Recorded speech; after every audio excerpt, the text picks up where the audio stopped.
What's up, fight fans? This is Kurt DeVille with Counterpunch Boxing News, and I have some new news concerning Errol Spence Jr. and Shawn Porter. I have to counterpunch and recap the post-press conference, okay? Things got a little heated. First, it started respectful. Then it kind of got on that pre-fight tip, right?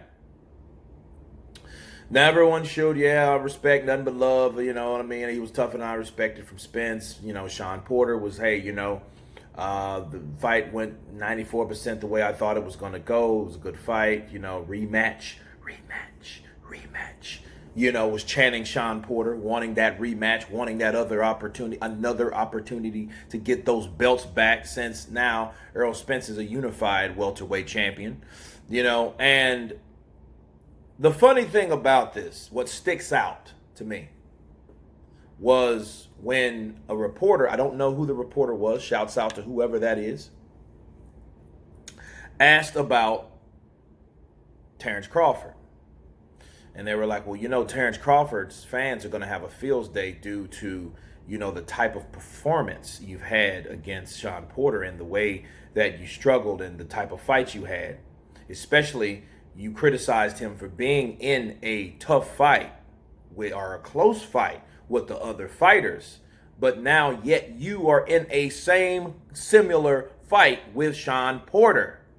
Okay? And to answer this is what he said about Crawford. He said, well, Crawford, his last views only did 100,000 pay-per-view buys last time he was on pay-per-view. Did I miss something? What does that have to do with your skill and performance? The last performance that Terrence Crawford had with Amir Khan, he made Amir Khan quit. A person you haven't fought. Okay? A person that you claim to have your best win up until that time, which was Chris Algieri. Right? Or he was one of the top guys that you fought. Ooh. But he was beaten by who? Amir Khan.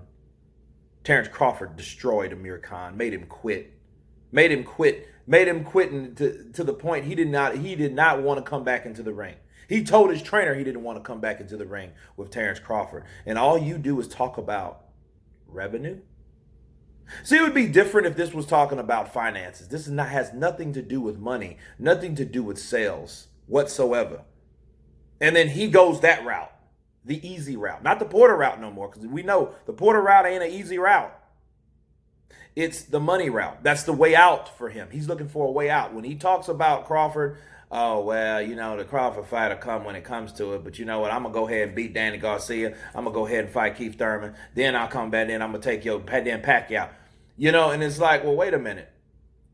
You mentioned everybody, then Crawford. Everyone wants you to fight Crawford. He knows that. He's the unified champion of the world now. You have 2 out of the 4 belts. You only have 2 other weight classes left. If Pacquiao doesn't want to fight you, you claim it's strap season, so let's get it on. Let's stop all the, he need me before I need him. How do you figure that? Since you're fighting Shawn Porter? You know what I mean? These guys pretend that, this is one of the reasons. This is one of the reasons why I didn't want Errol Spence to win. Not because he, may the best man win, sure, skill-wise or whatnot. But I didn't want Errol Spence to win because Errol Spence's head is already this big. It's bigger than Shawn Porter's fro before he braided it up, okay? It's already this big. So if it's already this big, what do you think and how he feels now about a Crawford fight? Oh, I'm the A side. He need me before I need him. He said it last night, people. He said, oh, I'm the A side. He's been saying that before the Shawn Porter fight. So imagine what he thinks now. So that's the problem. Guys with their egos, and it's really they hide behind their egos because the egos is the only thing that stops them from revealing their true concern, which is fear. There, I said it. I think Errol Spence knows when you start talking about the skill, him and his trainer, right? Him and his trainer saying the same thing. And they bring up revenue as a way out. when you start discussing the possibilities of a fight. PBC went so far, as we all know, to just X out the WBO belt like it don't even exist. You know what I mean? No, I'm not looking. That's not real. That's not here. Come on, man. You know, let's be real about this. Let's you have Crawford, WBO champion, fighting is mandatory. Oh, he needs me before I need him. You know, the only way Errol Spence will make that true is unless he moves up and do bigger things. But here's the thing. What's bigger than the best pound for pound fighter in the world? He can say about ticket sales or whatnot. This is what they're really saying by bringing up ticket sales in front of skill. They're saying this. Terrence Crawford is not worth getting into the ring with and being beaten by, right? You just fought Shawn Porter. Shawn Porter claims, yeah, I sold that fight, right? I'm the reason that this came here. And Errol Spence replied, heated debate. Well, how many arenas can you sell out by yourself? They didn't come to see you, Errol Spence, on your last venue.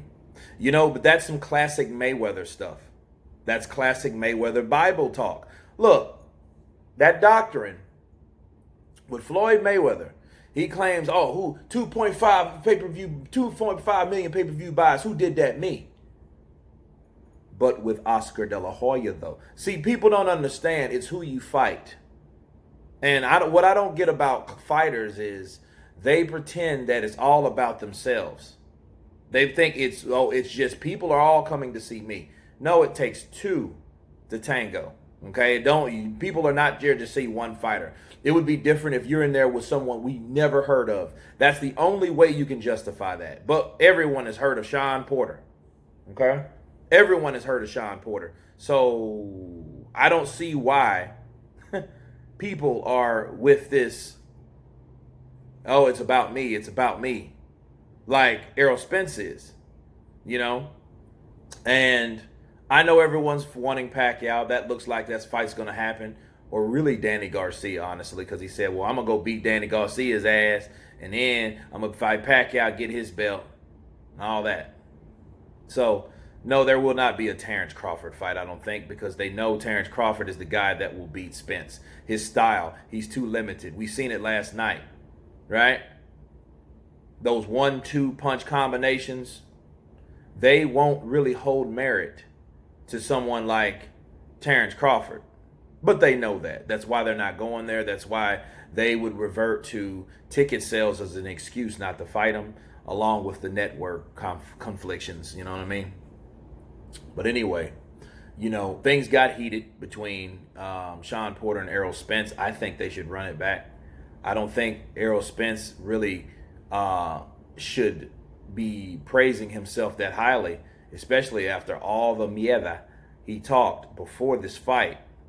You know what I mean? He talked a lot of stuff about Shawn Porter being in close decisions, and and he's a in shape street fighter. Well, that in shape street fighter gave you a run for your money and a split decision win for yourself. So that meant all the judges didn't believe you won. That's what that meant.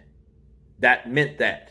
Okay. So before you go and say, "Oh man, down, I'm strap season," you should go, to be as tough as you claim you are. And he's tough, but his punching power, overrated.